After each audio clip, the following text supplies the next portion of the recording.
6 days dekat Penang. This is day 1.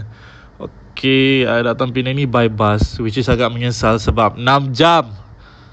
Please naiklah kereta or naik train. And then naik ferry ni boleh guna touch and go sahaja as soon as sampai I pergi Hinbus Depot, sebab kedai-kedai buka, yang kedai-kedai banyak ni buka pada hari Ahad. So sebab itulah I pergi terus ke sini, which is low-key tempat ni macam pasar seni. Banyak craft, something cute, something traditional, baju-baju, and ada tempat-tempat makan jugalah, banyak kerusi, which is you can enjoy live singing band.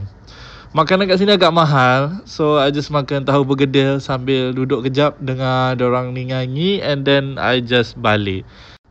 And ada juga this art gallery dekat entrance lah. And then after that I decide untuk makan this Penang Teochew Cendol, which is RM5 je untuk this big portion, and penuh dia punya isi, memang kenyang dan memang sedap gila. Dia ada sediakan tempat untuk duduk jugalah.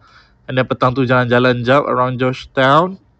Malam I decide to dinner dekat makan pagi. Tempat ni kalau pergi awal tak ramai, sebab I balik tu terus ramai orang. Makanan dia ada yang menarik menu. Harga dia so-so, tak mahal sangat, tak murah sangat. Okay lah untuk try. And then malam sikit decide untuk jalan-jalan ke New Lane, which is agak kecewa sebab stall dia tak adalah banyak sangat, tapi ada. And dekat sini ada this one famous wanton mee. This one. Halal tak halal tu ikut korang lah, makan ke tidak, I just tengok-tengok je lah.